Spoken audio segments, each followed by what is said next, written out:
ទើបក្នុងចិត្តខ្ញុំស្នាដៃ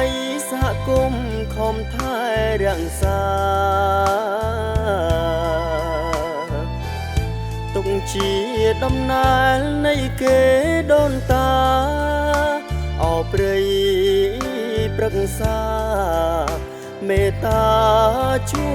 យចាំតំបន់ជួដាជាប់ក្នុងចិត្តខ្ញុំកន្លែងសហគមន៍រៀបចំទេសចរ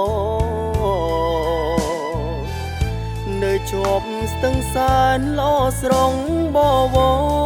រអោភ្ញៀវទេសចរសប្បាយពេក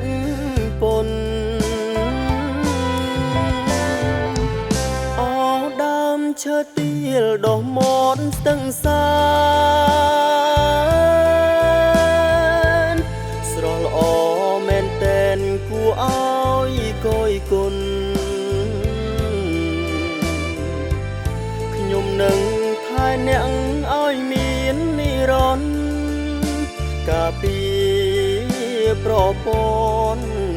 ជីវៈចំរងខ្ញុំសូមជូនពរដល់ភ្ញៀវទេសចរដ៏ច្រើនក៏បានមកកំសាន្តត្រឡប់ទៅវិញសូមសុខក្សេមសាន្តដល់លំនៅឋានសុខសាន្តរៀងអើ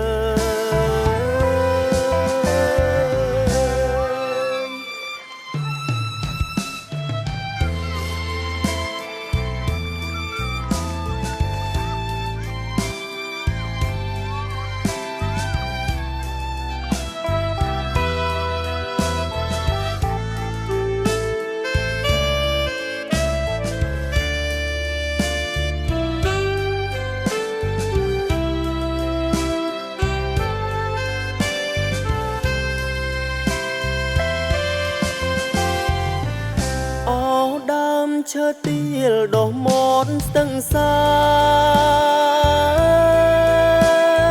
នស្រស់ល្អមែនតែនគួរឲ្យកយគុណខ្ញុំនឹងថែអ្នកឲ្យមាននិរន្តរ៍ការពា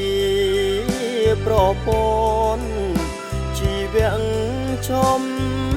រង